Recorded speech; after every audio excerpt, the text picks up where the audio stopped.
welcome to Good Evening Britain, a Force for Good's weekly show coming to you live from our studios here in the heart of the great British city of Glasgow, with me, your host, Alistair McConnachie. We are broadcasting on all our digital platforms throughout the United Kingdom and across the world. We're bringing you quality, pro-UK comment and analysis every Wednesday from 7 until 8 p.m. on YouTube, on Facebook, on X, and also on TikTok. Folks, please do send in your greetings tonight. Tell us where you're watching from. We love to hear from you, and we love to hear what you've got to say about what's going on in the country tonight. And it's been an interesting day in Scottish politics because the First Minister, John Swinney, held a meeting in Bute House, which is the main residence of the First Minister in Charlotte Square in Edinburgh.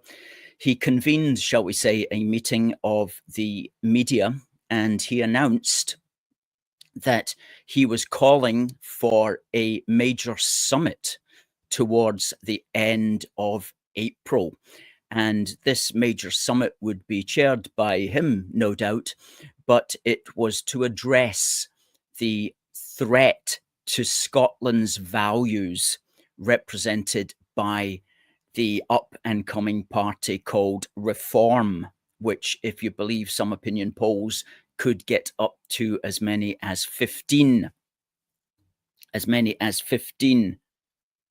MSPs at the Holyrood election, which is going to be held in May next year, 2026. So they are panicking about this because if that were to happen, it would be a major shakeup of Scottish politics, otherwise known as a major challenge to Scotland's so-called values as interpreted by John Swinney and the likes of him.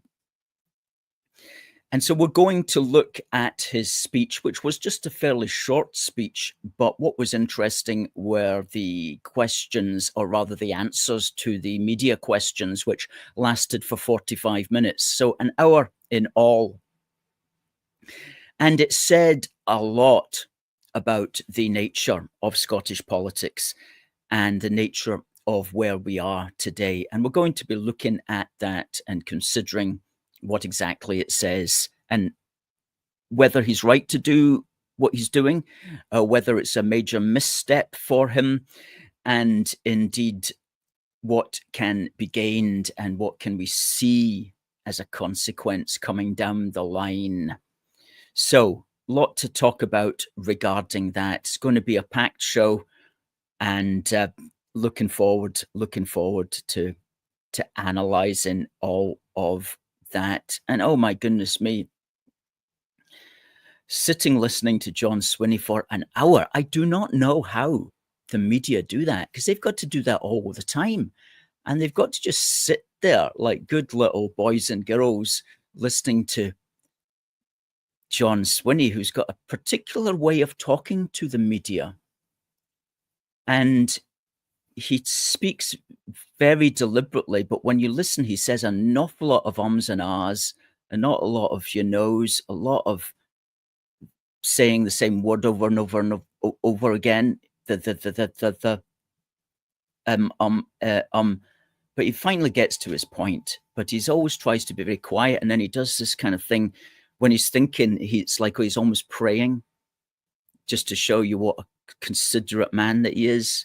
When he's talking to you about Scotland's civic values, which underlie and underpin the politics of the Scotland that I have lived in since I was a boy, you know, this kind of stuff. Oh my goodness me. It does take it out of you. Anyway, looking forward to getting into that. Let's say hello to one or two people tonight. Who's first in? Debbie is first in. Good to see you, Debbie. She says, let's hope Donald Trump treats Keir Starmer with the disdain he deserves. Well, indeed, we heard that Is Trump coming here or is Starmer going there? I haven't been keeping up to date with that one. Please tell us. Derek says, good evening, Alistair. I hope you and the rest of the AFFG family are well tonight. I'm good. I hope everybody else is, Derek.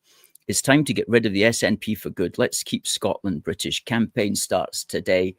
Derek, you're full of enthusiasm, and that's a fantastic thing. Paul says, greetings from Kent. We had a royal visit yesterday from Camilla. Got some nice footage. Fantastic. Hi to Oksana and to Catherine, who says, hello, everyone from Heinland. And Sandy from Helensburgh. Hello to you, Sandy. And Alan, good evening, everyone. And to Slim. Christopher says, good evening, fellow loyalists and unionists. And Anthony says, evening, everyone. Hi to folks watching in on TikTok as well. I can't see them, says, do you drink tea, mate? Yes, I do. And we've got some little tea for you right here as well, sir. Go to our shop on our website and you'll get that. Good. Well, who is ready for the John Swinney event? Let me bring up let me add him to the stage there and let's get to it. Now, tell me if you can hear him loud and clear. Let's see, he starts back about here and he's talking about the budget, blah, blah, blah, blah, blah, blah. And then he starts this. It's no wonder that we are angry. No wonder we want living standards to improve. At the start of the year, I warned that failure to pass the budget would send a signal that Parliament and politics could not deliver, that failure would only serve the interests of an increasingly extreme far right and leave devolution dangerously exposed. But the budget has passed, and a different story can be told. Our politics, our Parliament, have demonstrated that they work. Storm clouds are gathering, we can all see them. The threat from the far right is real, but that leaves me all the more convinced that working together is not only the right choice, but the only choice. That's why I want to share with you a new initiative to bring Scotland together in common cause. More unites us than divides us. That is often said. Now is the moment to make that real.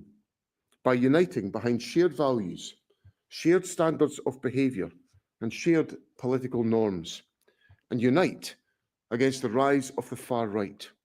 We must all step up. And as First Minister, I will do exactly that. My role begins by bringing people together. So I want to set out details of an initiative that will begin by bringing representatives from civic society, from our churches, our trade unions, from our charities together with the leaders of Scotland's parliamentary parties. This gathering, to be held at the end of April, 1 year before the next Scottish election, is a chance to work together for decency, democracy and respect. I will extend an invitation to leaders from all the parliamentary parties and wider civic society to join me in this critical endeavour. I want us to work together to agree a common approach to asserting the values of our country, to bringing people together and creating a cohesive society where everyone feels at home. These are pivotal moments for our country and for our future. If we are to build trust in our politics, we must deliver public services that work better for the people that we serve, and the budget enables. Yeah, so basically, he is convening this conference for the sake of decency, for the sake of democracy, for the sake of respect, and for the sake of Scotland's civic values. And while in his little speech here, he did not mention Reform UK as the party that he was referring to, that was basically the first question that came up. And he continues. Exactly why I think the choices been made are their own choices about where the money is coming from. I'll come to Lindsay Bewes now from the BBC. Lindsay. Thank you, First Minister. Are you suggesting that the tens of thousands of Scottish people who voted for Reform UK in the general election and may be considering voting for Reform UK in the next Scottish election could be characterised as being far right? And secondly, just to follow up on the aid question,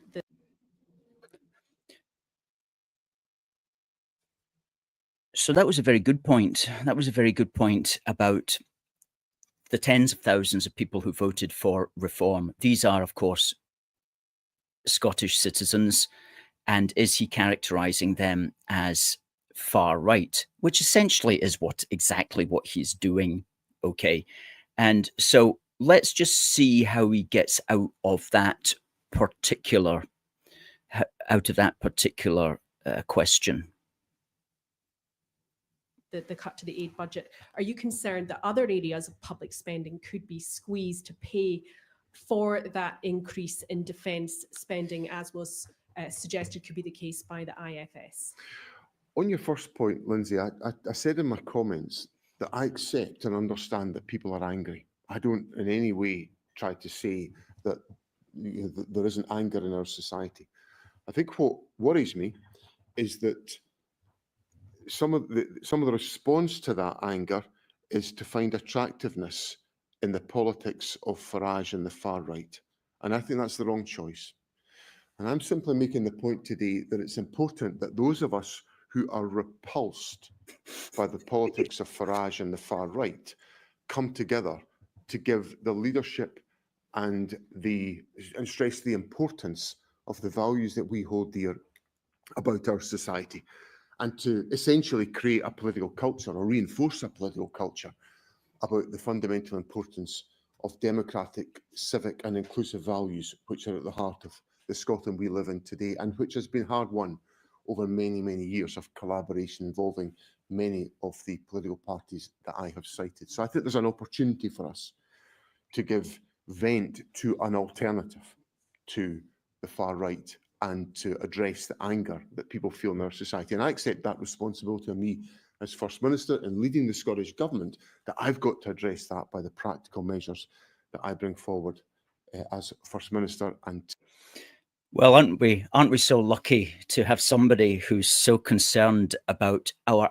anger that he has taken it upon himself to address this and take those concerns forward? Aren't we so lucky to have honest John there, full-on John, doing that for us? But I think something that's quite important here about what he talks about is he's always talking about anger. And so he's essentially saying that if you don't support the SNP and if you are not going to bother with Labour or Tory next time around, then you're somehow an angry man. You're an angry person. Well, is that really correct? No, it's not correct. There's not tens of thousands of people who are literally angry. This is just a way of trying to what's the phrase? Just trying to attack the voter as somebody who's not fully compos mentis, as somebody who's highly emotional, somebody basically who shouldn't be taken seriously. Okay, you can't be taken seriously because you're angry. Okay, they do that a lot. It's saying that people who don't agree with them simply because they're angry. Well, that's not the case at all. And he talks there about addressing the issues. Now, let's think about this conference. Okay, let me just remove that for the moment. Say they have this conference, which they're going to have towards the end of April. I mean, how are they going to address these issues? Okay, because there are things that people disagree with. Where should we begin? Firstly, values. Okay, all politics is a consequence of your values. And we have different politics Because guess what? People have different values. My values are different from John Swinney's values. That's why my politics are different. It's not really possible to say that we all have the same values, because if we all have the same values, then we all have the same politics. What he's trying to say is that there's some core values which exist there that everybody holds, and they all lead to the same politics, which just so happen to be John Swinney's politics. It's a failure to see that everybody's values are different, and different values give rise to different politics. That's what politics is about. We have different values. That's why we have different politics. But throughout his question and answer session there, he was giving the impression that all of Scotland has the same value system, and that same value system is somehow different from the value system of people who would vote for, in this case, Reform UK. So that's where fundamentally he's making a mistake. Well, he's not making a mistake because he knows exactly what he's talking about, but he's giving that impression. He's trying to get us all to say, oh, what are my values? My values are whatever John Swinney's values are, because apparently that's the values of Scotland. No, that's John Swinney's values. They're different from Nigel Farage's values, different from my values, perhaps different from your values as well. Everybody's got different values. Okay, there's some certain values that we can agree on, of course, because we all have to live. We all can agree that we should obey the law. We all can agree that we shouldn't break into somebody's house. We shouldn't commit robbery. We shouldn't commit violence. We understand all those values. Sure, we share all of those, but the nuanced political values that lead to different political policies, that's different across the board. Everybody's got different values. So to give you an example, say they hold this conference, which, as I say, they're going to hold, and they say, right, we're going to have to address the anger, and we're going to have to do something to address the anger because we're clearly losing votes to Reform. So somebody puts up their hand and goes, well, I know that people are voting for Reform because the people who vote for Reform are saying that a man can't become a woman. So maybe we should change our position that they can. And what's John Swinney and all his mates going to say? They're going to go, oh, of course we're not changing that. Any man can become a woman. How dare you suggest he can't? So they'll be like, well, okay, then we can't do anything about that particular value. That's obviously different people have different values on that one. So who else has got a suggestion about what we could do to stop the anger? And somebody will put up their hand and say, well, people are voting for Reform because they're not going along with all this climate change thing. And they're saying that Scotland's got lots of deposits of oil and gas that we should be exploiting. And maybe we should be looking into all of that instead of all this very expensive, very often inefficient green energy. You know, people are voting for Reform because Reform say that they're going to, drill for oil and gas again. What's John Swinney and his mates going to go? They're going to go, of course not. Of course not. Climate change is real. It's absolutely real. How dare you suggest it's not? Again, a different value that's never going to meet with the people who disagree with them. And so then maybe somebody else will put up their hand and go, well, people are voting for Reform because they're not angry, but they're very concerned at all the mass immigration to Scotland. After all, in 2023, a population bigger than Paisley, Scotland's 5th largest town, came in as long-term immigrants in 1 year. People are getting a bit fed up with that. Maybe we should go forward as the SNP and say that we should control immigration, get it right down to very low numbers. And people are also concerned about the number of bogus asylum seekers coming across the channel. And what's John Swinney and his lot going to say? They're going to go, how dare you? That's an extreme right-wing fascist thing to say. Goodness me. This is Scotland. We don't have that value. Our value in Scotland is open the borders to everybody. And at the end of the day, they're going to come out of that conference and they're going to go, well, there's nothing we can actually do to ameliorate the reform vote because we don't agree with reform on anything. I mean, that's what's going to happen, right? So you have to wonder, and I'll get to it in a moment, what is his point with this conference? Let's read out some of your comments here. Got quite a few comments tonight.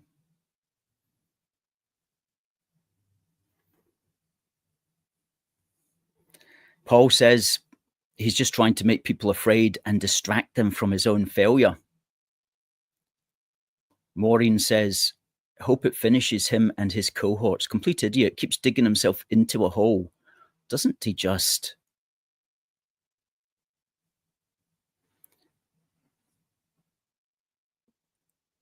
Stephen says, shared values, the SNP's values are incompatible with maintaining the union. Again, exactly. That's a value that I have. Solidarity among all the people of the United Kingdom. It's not a value that's necessarily shared by John Swinney, at least not in a political sense. He wants to break up Britain. Different values.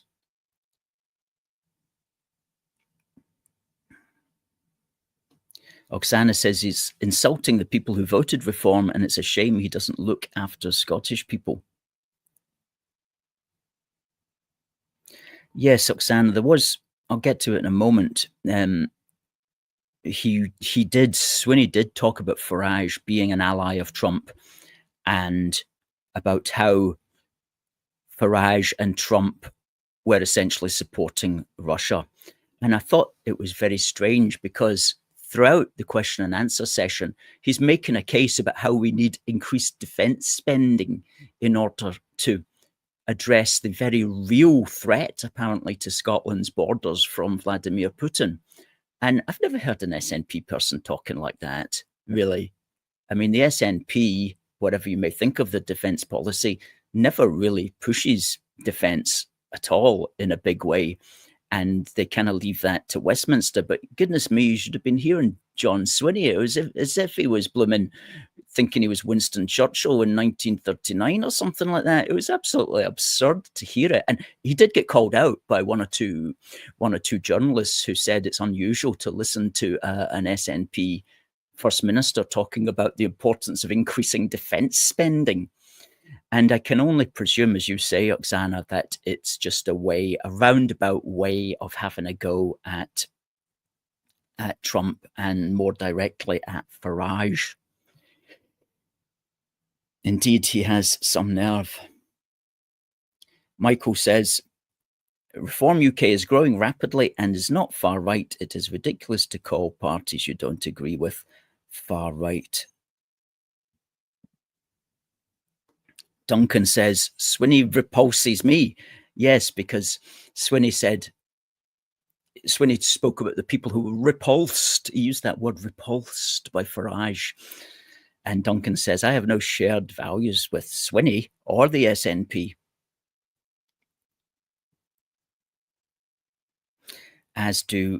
Neither do the majority of Scots, as Stephen chimes in.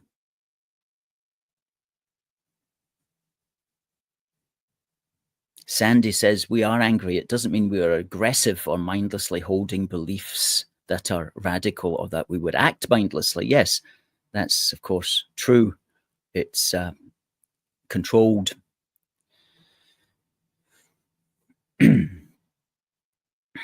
Alan says, our society is ignorant of information and informed choices are harder to make as a consequence. Yep, says Christopher, we're all meant to have values as long as they're Swinneys. That in itself is a fundamentally undemocratic idea.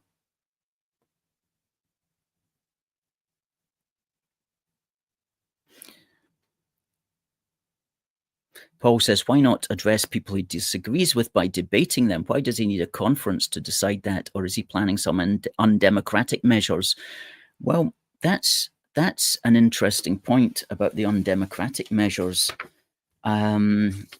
I'd like to think that he wasn't, of course.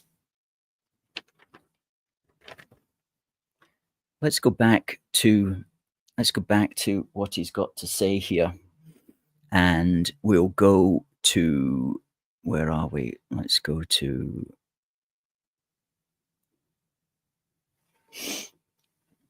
(22:12). This is when I think he's asked to. Yes, he's asked to spell out what he doesn't like about reform.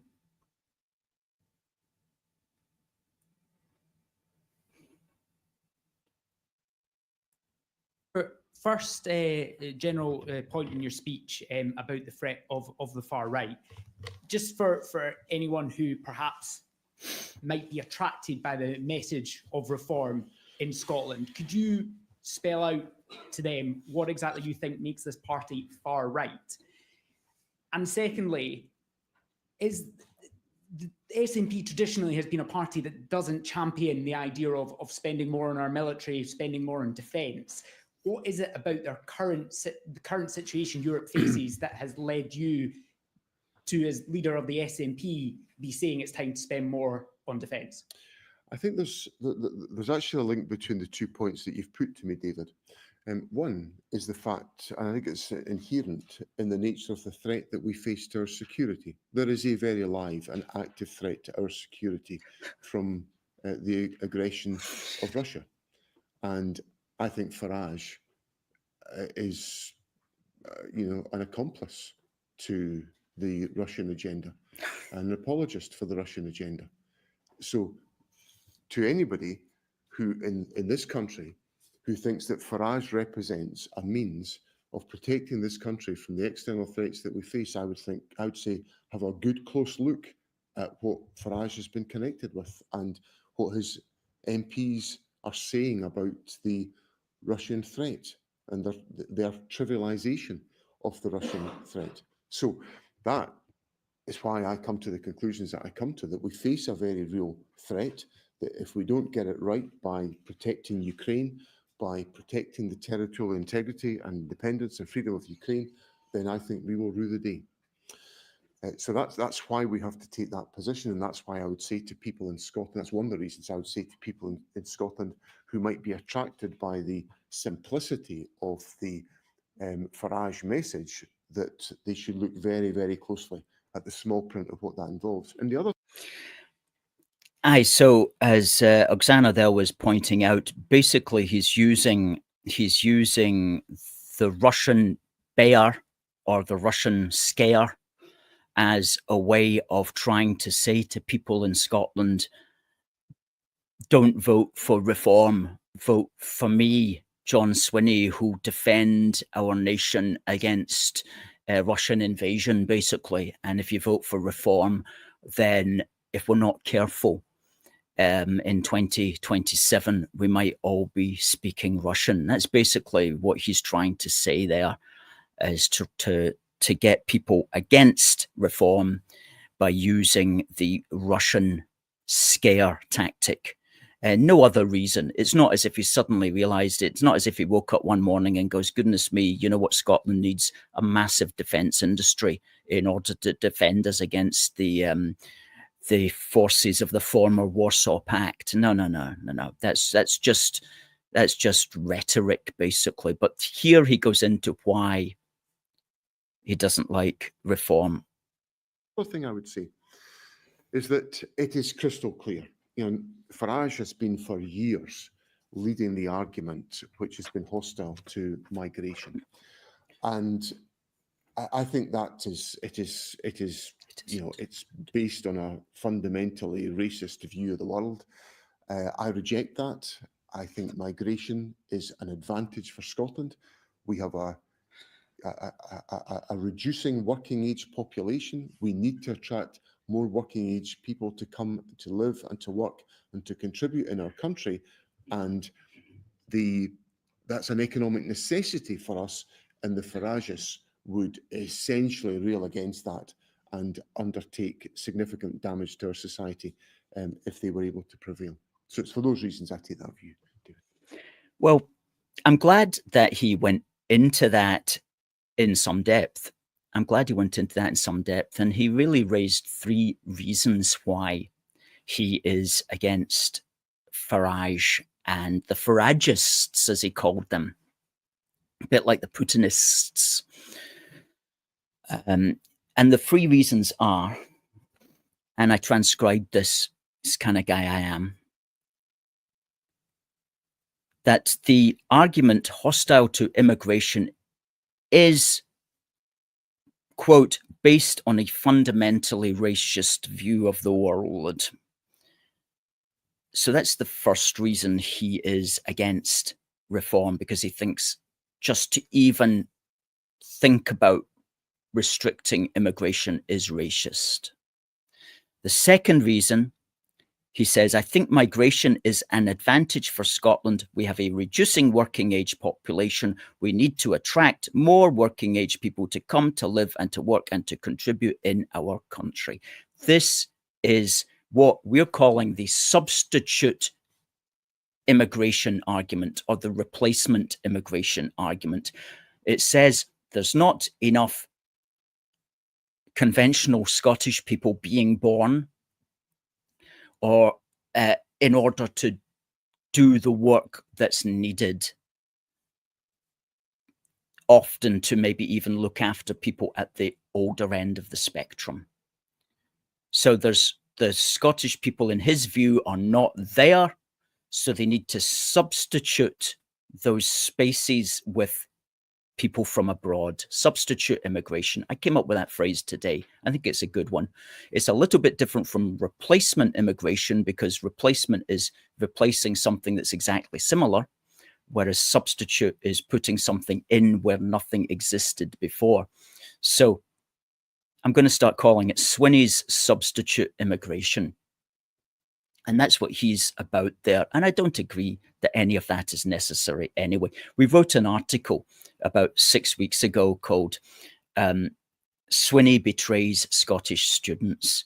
And we'll put that out in the thread as well. And it's the same old argument, the same old economic argument, that somehow we need it for our economy when we don't actually need it. Our economy will itself adjust regardless of what the population is. Over time, it will adjust. And the third reason is that a consequence of this racism and this economic argument, if they were to prevail, then it would, quote, undertake significant damage to our society. So there's the 3 very basic reasons why he is against reform, at least the 3 that he's willing to tell us about at this present time. But there's really something a lot deeper in there, and it's because the liberal world order is changing, and the sorts of things that he could get away with saying in the past are no longer standing on their own face. They're being challenged. This is happening everywhere, all the time, especially in Western Europe and in the Anglosphere. Although it seems slow, it's nevertheless happening. And he's aware of the Zeitgeist, what's in the air at the moment. And that's what's really bothering him, is that his fundamentals are being challenged, and the fundamentals of much of Scottish politics are being challenged at the moment. And he doesn't like that. And the last thing he wants is 15 articulate people in the Parliament next year causing intellectual chaos for their worldview. That's why I say it's an existential threat to him. Existential meaning existence. It's an actual threat to the existence of his worldview. And that's really what bothers him.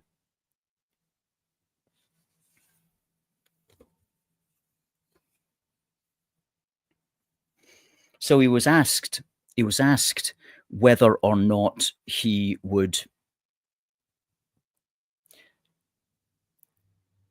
form an electoral pact with Labour or the Tories or anybody else to try to see off reform if it came to that. And he says, let me just check where he says it.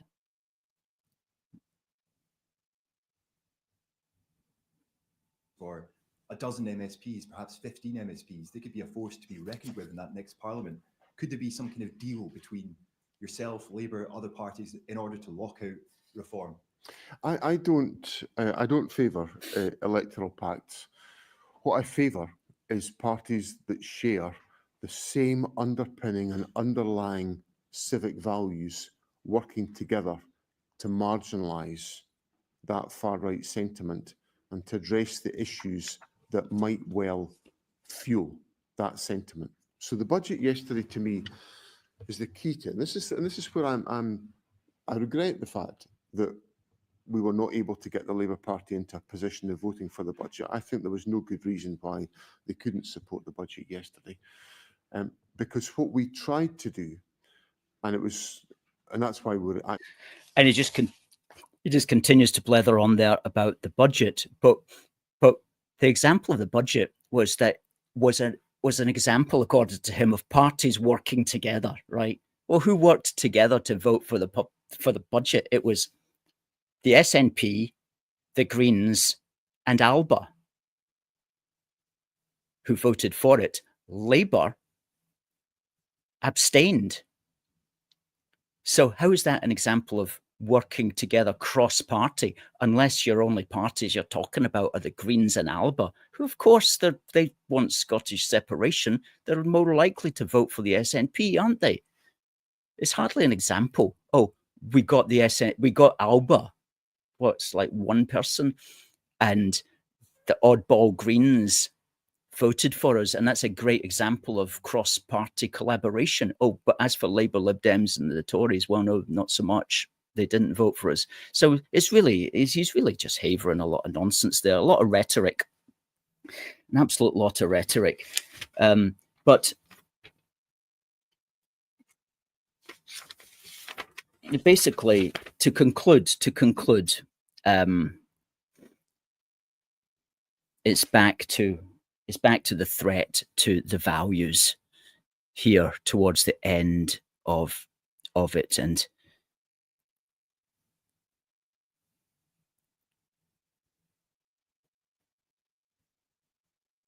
on the priorities and the interests of people in Scotland and their public concerns. And I'm focused very much on those.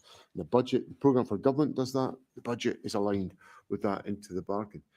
But I'm taking a further step beyond that and trying to encourage Scotland as a country to celebrate what we value, to celebrate and to mark and to protect what we value, what binds us together as a society, and to do as much as we can to use that as a tool of avoiding the presence of Farage and his associates within Parliament. the cheek of this man is just ridiculous. Yeah. What binds us together, not you guys though, not you guys, but the rest of us, what binds us together, our shared values, not your values.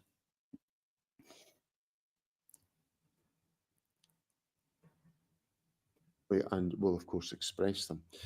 And he thinks this is a historic moment, okay? A historic moment. Listen to this.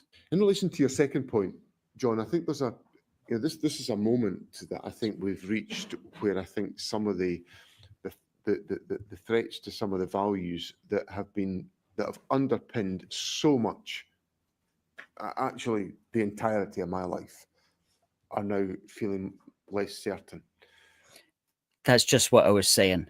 Just what I was saying. He feels that the way he's viewed the world since the beginning is changing. He's worried about that. He sees it as an existential threat. People like ourselves see it as an opportunity, a good thing. But he sees it as, oh, the way I've understood the world is coming to an end. And maybe the way I've understood it wasn't always correct. And as First Minister, I wouldn't be able to look myself in the mirror if I didn't do something to try to protect those. And that's exactly what I'm doing today. And I invite other political parties and parliamentary parties in the spirit in which I've expressed myself today, which I hope has come across as respectful and courteous to others, recognising difference on policy questions, but respect for the fact that fundamentally we share the same democratic and civic values. And I want to try to make the most of that in protecting the values that have underpinned all of my political life in Scotland. And I think that's a moment where I've got to rise to that challenge as First Minister and invite others to work with me on that basis. Well, doesn't he deserve a round of applause for being so selfless in rising to this moment? Goodness me, John, congratulations. Congratulations for rising to this moment in Scotland's long history of democratic and civic values that only the very well recompensed at Holyrood all agree with each other on. And as far as all the other people who don't actually agree with those particular political values, well, they have got to be marginalised and condemned as the angry far right. Congratulations, John, for that quite amazing selfless act that you are presently standing up for. And on that, I think we'll say goodbye to John Swinney, and we'll have a look at some of your comments here.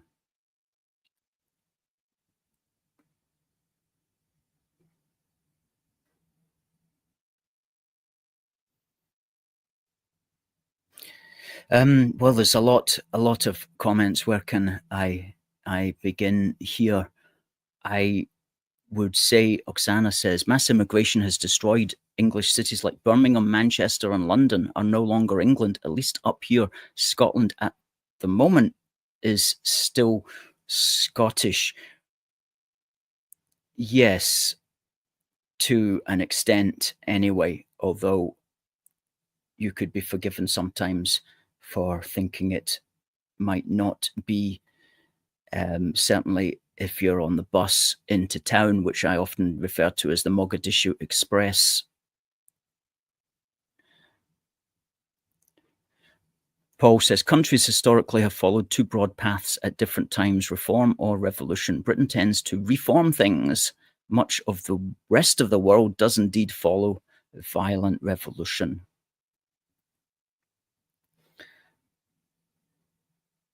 Christopher says, it's ironic because the SNP are the real fifth columnists in the UK. We all remember Alex Salmond cozying up to Russia. He used to have a programme on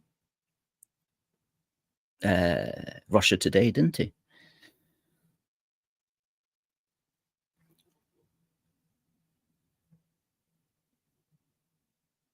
And you're right, Catherine, tax is too high, far too high. Taxes should be abolished. Robert says government should do more to encourage couples to have more kids, such as, for example, abolishing taxes if you have several children or more than one child. In fact, I think Viktor Orban did that this week for the Hungarian women. If you had two or more children, you don't have to pay income tax for the rest of your life. Sounds like a pretty good deal. Of course, we should be doing stuff like that. Of course we should. It shouldn't ever, these things should never have been questioned. How can you possibly have married couples trying to raise children being taxed through the roof? It's just beyond ridiculous. I mean, whoever came up with that should be put in prison. It's just like, no, if you're a married family with children, you don't get taxed. How about that? That's one of my values. I bet you it's not John Swinney's value.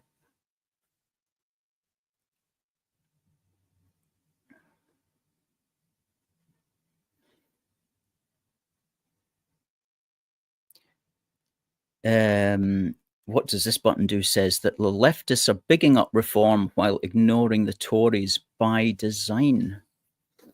What's the design there? I wonder.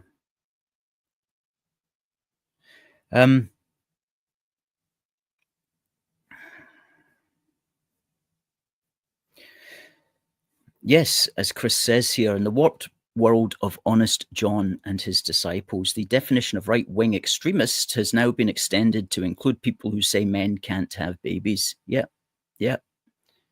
Sorry, but decent, moderate Scots are every bit as scared of the toxic left, which is embodied in the infantile, delusional Scottish exceptionalism of the SNP, which they find quote-unquote repulsive.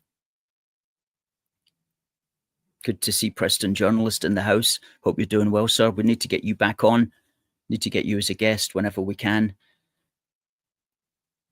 You've always got a lot to say, a lot of wise words about Scotland. And Christopher points out something that we've noticed for a while, haven't we? That there's this lazy position in the SNP that somehow Scottish values are different from the values of English values. All surveys across the UK show that you cannot shove a fag paper between people's values in that regard across the UK. Now, there's something I wanted to say there about Swinney. Did I write it down to remember it? Can't recall. Anyway, he's going to have this event, which is going to be fun. And we might have something to say about it, actually. Maybe depends where it is, or if it's going to be like a big thing.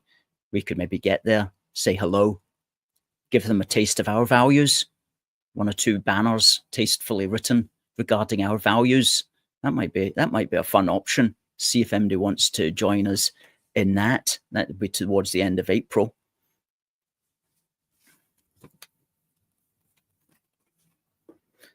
Now,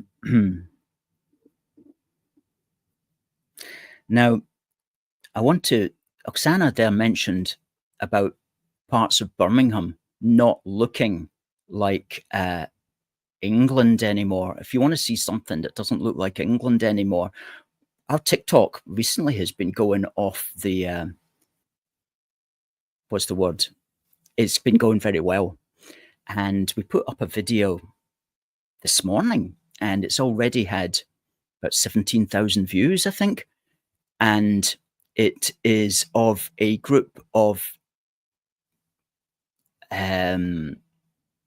visitors from the Empire, shall we say, who seem to be living under a roundabout in Paddington. Let's just play that video just now.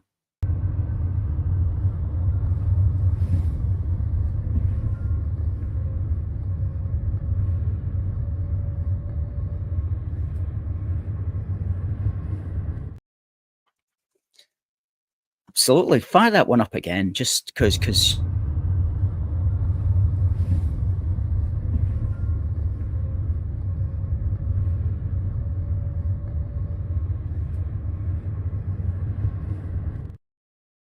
what on earth is going on there, right? That's London, that's Paddington, centre of London.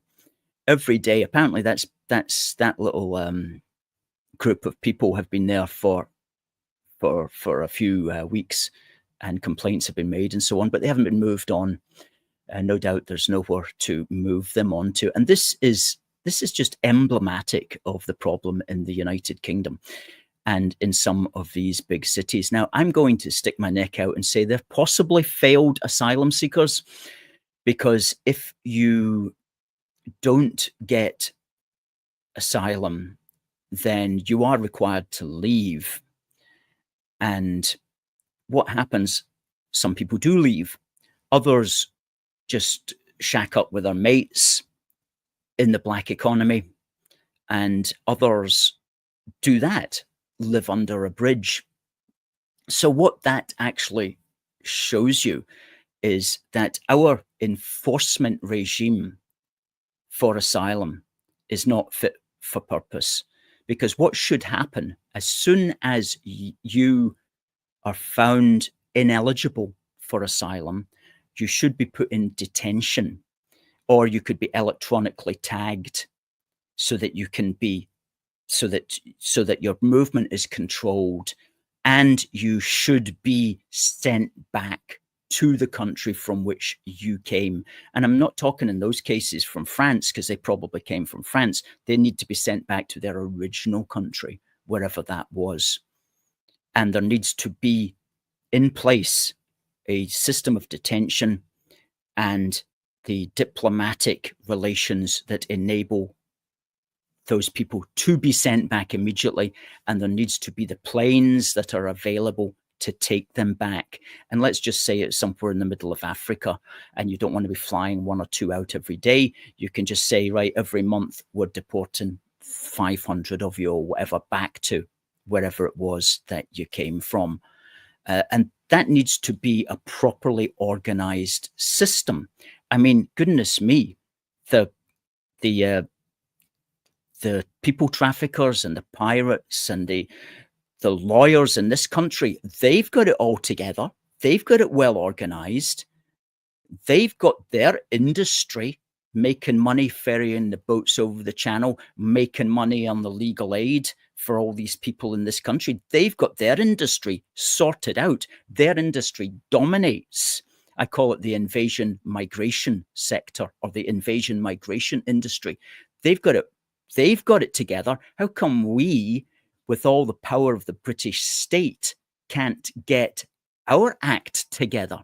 Well, of course we can, but unfortunately we're run by the John Swinneys of this world, whose values do not agree with that, whose values are basically open the borders, let everybody in, let the cards fall where they may, and then let's just see what happens. Well, no more is this an acceptable position. And hopefully times they are a-changing. Talking about times they are a-changing, how about our shop? It is a selling stuff. I gave you a quick preview of these little nifty tins of English tea, which you can get at our shop. We've got a couple of these in stock. We're down to the last 2. They sell well. Get yours today. And when you're finished with the tea, you've got these fantastic little metal tins to decorate your house. You'll get them at our shop, which is a forceforgood.uk/shop-1. Let's fire that banner up there. There we go. What else have we got? What else have we got? Our t-shirts are selling well. Our t-shirts are selling well. Let me show you our t-shirt. Well, one of our t-shirts here. This is Union Jack, short-sleeved, rim neck with red. You'll find that at our shop as well. A Union Jack cool bag. This will take six standard cans, and it folds down.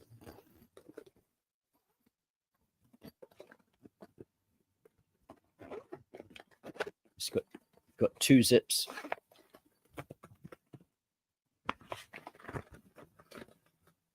And it folds down to just a handy little wallet thing. Could also be used simply as a bag.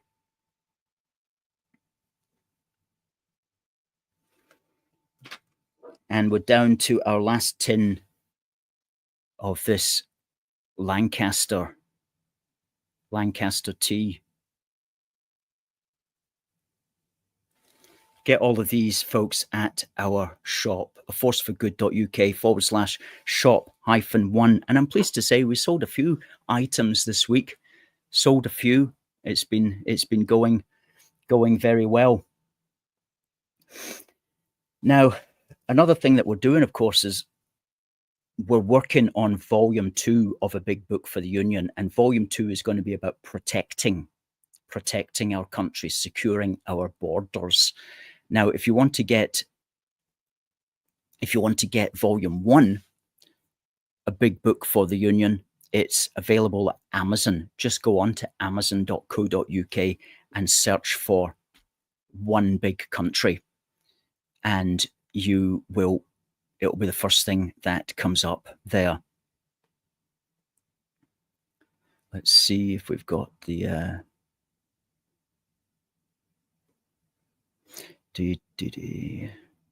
there you search Amazon for One Big Country.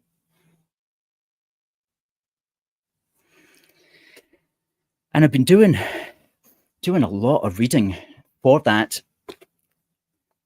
Last 5 days, I've gone through these major documents, stopping the boats from the policy exchange and stopping the crossings from the Centre for Policy Studies. Very good documents. Very good documents. Learned a lot, which I'm going to be sharing in the new book. And also talking about possibly on next week's program. On next week's program, we've got a guest, Avelina, will be back. Looking at your comments here. What does this button do is very much supportive of the Conservatives and very against reform. Some people are. They say it will split the vote and that kind of stuff. I understand that argument, of course. Hello to Rafa. Every day would be a good day for deportations, says Christopher.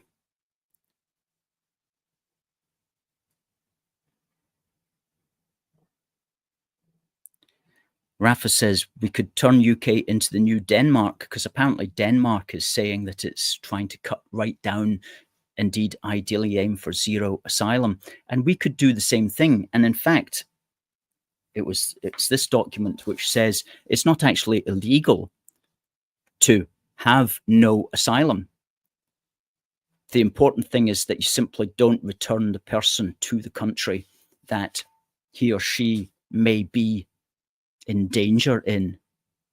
And that's actually a major insight from this document, that you could actually just say we're not taking in any asylum seekers, so long as you don't return them to the country that they would genuinely be in danger in. And of course, in this case, virtually them all have come from France. And so within the UN Convention, we don't need to take anybody from France. The trouble, of course, is that returning them to France is somewhat of an awkward matter under current circumstances, under the current values, which we are unfortunately living under, the John Swinney values, which thankfully are going out of fashion, shall we say. Folks, it's been a blast. It's been a good show.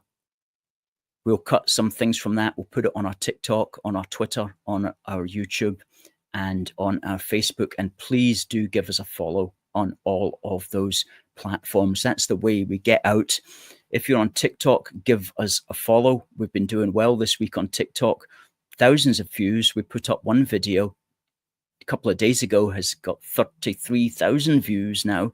So when things go good on TikTok, they can really go very good. So please do give us some support on those channels. If you're already following us, please give us a like, give us a retweet, give us a share. That's the way we get heard. And we've got an important message that needs to be heard. So folks, until next week, thank you very much. Thank you very much for your comments and for viewing. It just remains for me to say, God bless the United Kingdom and God save the King. See you next time.